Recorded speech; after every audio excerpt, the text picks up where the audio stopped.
Hi, welcome to the Copper Queen Library Annex. My name is Yotaki, and we're going to continue. Today we're going to talk about our lifelong animal guide.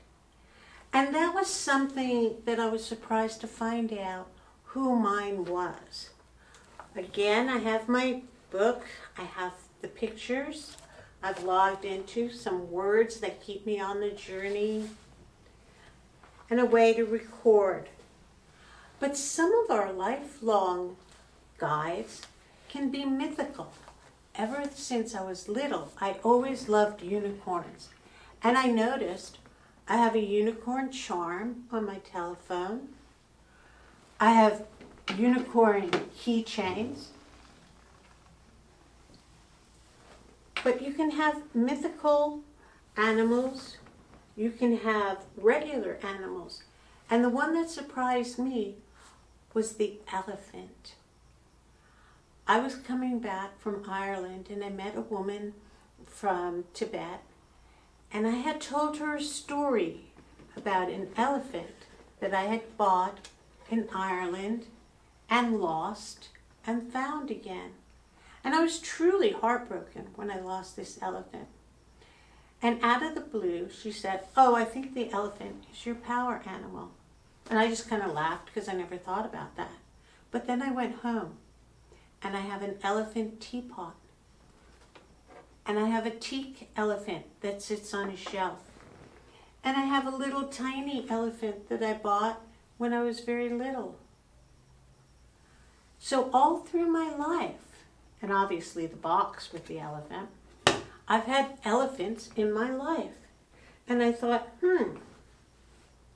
And the more I look around the house, the more elephants I find. And I would never have thought that was my lifetime guide. But the elephant is kind and gentle. They use a sonar type sensing to tell and talk to other elephants. Where are the other elephants? They help each other out. And I looked, researched, and said, some of those attributes are things that I have and I've worked on all my life to create. So perhaps this little character is my lifelong guide. So think about when you were a child, did you have a stuffed animal that you loved?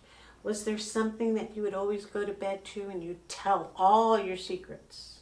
They knew everything there was to know. That might be one of your lifelong guides. Or you may discover it by surprise like I did. When we do our meditation, we're going to make a bridge to our lifelong guide. So before we do that, get your journal ready, and I want to give you some meanings. First, your totem animal. Who is your authentic self? Well, my totem animal I wear on a chain and has been there. Maybe you can see him, maybe you can't. The Thunderbird. I got it when I was in 4th grade, and I've worn it ever since. But I also thought, I have bracelets with elephants. I have another bracelet with an elephant. So a totem can be jewelry, or it could be an object, or it could be represented by a stone or a feather. There's lots of ways to find out what your totem is. But your totem is your authentic self, who you truly are. The coyote is a trickster, a teacher. The unicorn, even the old Bibles make reference to the unicorns. Manifestation of pure light and rainbows. It helps realign the spiritual self. And it's interesting that the foam of the ocean is the unicorn returning or being born. Mermaids are connected to water. They're shapeshifters, dreamers. Dragons are guardians, allies, good fortune, transmutation. But the question you need to ask, is it the English or the European style dragon, or is it the Chinese dragon? And then find out, because the Chinese dragon does not breathe fire. It breathes clouds, and some are homeless and live in the ocean. Some live in the stars. So where is your dragon? And is it a fiery one, or is it a powerful wisdom dragon? The phoenix, rebirth and renewal. Wolves mate for life. So maybe at one point in your life, you're going to be attracted to wolves. Crows, they recognize people. So do your research. You can go to the library, you can look online, and you find out about your animal. So I have some animals I put in my journal just to help me remember what I'm doing and what I'm thinking about. Now that you have your journal and your colors or your pen and pencil ready next to you, think about your totem animal, your lifelong animal guide. So let's look for our lifelong animal guide this time, because there are spirit guides that come and go, but this is the one that's always with you, the one that's got your back no matter what. Find yourself in a comfortable position. Let your notebook rest beside you, ready to draw or write. And just inhale, exhale. We're going to do what's called shamanic breathing. And you take a deep breath in through your nose and exhale through your mouth. And again, inhale through your nose. Exhale even with a sigh through your mouth and release all stress and tension. And again, inhale, exhale, feeling yourself become completely relaxed, completely at ease, and totally peaceful. The intention for this visualization is to meet your lifelong guide. And as we walk out on our path today, it's perhaps a bit cloudy, a little hazy, fog, a mist all around us. But we walk. We have a feeling that something is out there, something exciting and wonderful, something to meet, something that will make us happy, will tickle our heart and make us smile. So we continue to walk down the path, walking, walking. And we come to this bridge. The bridge crosses a small bit of water, perhaps a river, or just a stream, or maybe a big puddle. But there's a bridge, and we look across the bridge, and we see on the other side there's a form. Something is forming in the mist. We decide we're going to cross the bridge. So we inhale, exhale, and step on the first board, part, whatever it is of your bridge, and we begin to walk. And as we walk across the bridge, the fog lifts, the clouds drift away, everything becomes lighter and brighter. We begin to walk across that bridge. We come to the middle and we notice on the other side it has cleared up.